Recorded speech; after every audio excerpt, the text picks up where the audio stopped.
So I came across the story of a woman that lost her infant to the cold hands of death because her mother-in-law that came for Mugo gave water to the baby.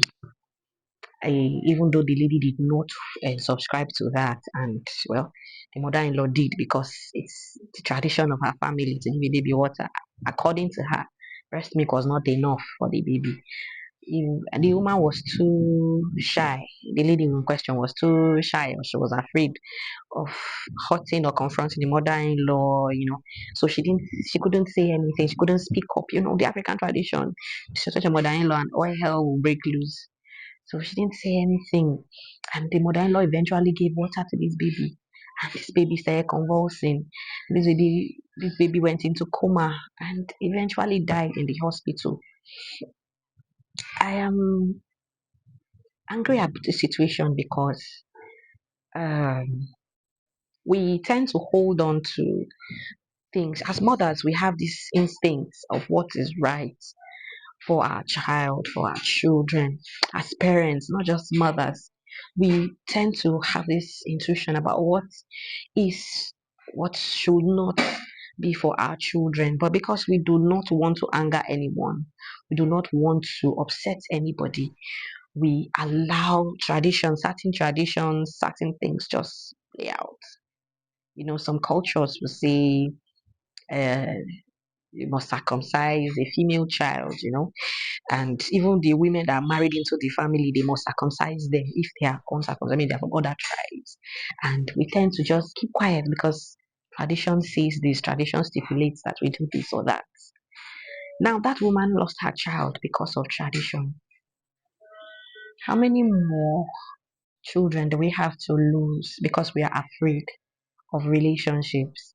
See, if anything happens to your child, if anything happens to that child, or even to you, because you are afraid of certain relationships, you don't want to cause any harm to certain relationships, those relationships will still end on the grounds of that misfortune. If anything goes wrong, eventually you will lose that relationship. I think what counts is how you put out your concern concerning these issues, the way you address the issues, the way you talk to the person in charge, the way you confront this person is what counts. Do not allow just anything to happen to your child. Do not allow just anybody to have a say over what concerns your child. There are people that are fond of telling you they want they want to be the one to teach you how to raise your child, irrespective of who that child is. We all know that children are different physically, spiritually, intellectually. You know, people tend to make us compare our situations with previous situations, previous experiences. The health history of your child is different from that of the other person, but the person will tend to project their own to you, and we accept it because we don't want to anger these people. It's high time we start putting our foot down. For me personally, nothing angers me more than when somebody else is trying to tell me I am not doing a good job as a mom. If I check that which I am doing for my child, I'm not saying I will not take counsel or advice from those who have gone ahead of those who know better. But there's just some people that don't know when to draw the line. Some of these people, some of these people have little or no experience about how to raise children. You know, some of these people, their own children are failing. Their own children are, how do I put it? Their own children to have these issues, even worse issues than your child. And they are up there on their high horse trying to belittle your effort as a child. As a parent, it is your sole duty to protect your child. Because if anything goes wrong with that child, you are the first line of action. You are the first person to bear it. You are the primary person responsible. Those are the people that gave you those counsels will flee. Those are people that told you to do this or that will flee. The question is, many people ask that woman that lost her child why she didn't stand up for her child. Why she didn't say no when the mother-in-law was giving her water. The funny thing is that if she had had issues with the mother-in-law, If the debt had not come up, if she had put her foot down and said no and all, so many people will have still come out to castigate her, but her child will still be alive. They gave water to the other child, and the child survived. What is the uh, assurance that mine will survive if you give water? It has been medically proven that this giving water to a child, an infant before 6 months, it's not good. And we still allow people put things in our head. At the end of the day, it's not just with this issue of giving water to a child. There are so many other things that people are enforcing, people are pushing into your life. People are trying to make you accept, are trying to make you force down your child's truth. And because you do not know, because you do not understand who you are to your child, you just buy into it. If anything happens, you will regret ever listening to anyone. Mothers, if you feel safer being with your child, being away from work, if you feel your child is safer with you, please stay with your child. My baby was barely 1 year when you were already telling me to take her to the crèche and do this and do that and do that. And this is the girl, this is a baby who had very, very, very scary medical history.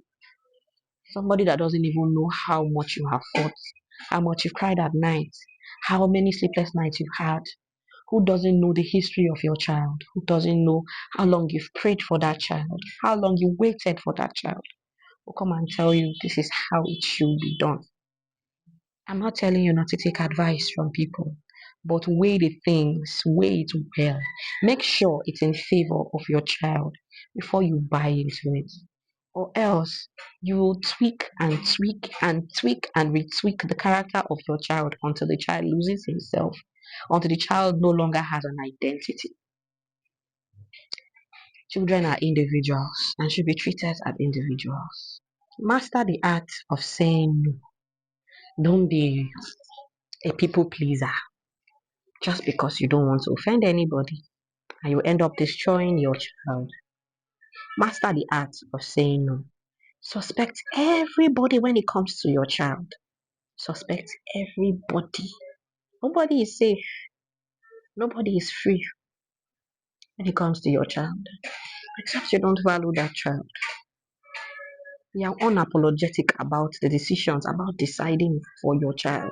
Be unapologetic about the things you permit in the life of your child. This person is doing it like this person's child is tolerating this, does not mean your own child will tolerate it. It went down well with that child, doesn't mean it will go down well with your child. It is not a competition. It is not a competition. Her child could walk 7 months, her child could speak 3 months, her child could write ABC, her child became an astronaut at 2 months. That child is not your child.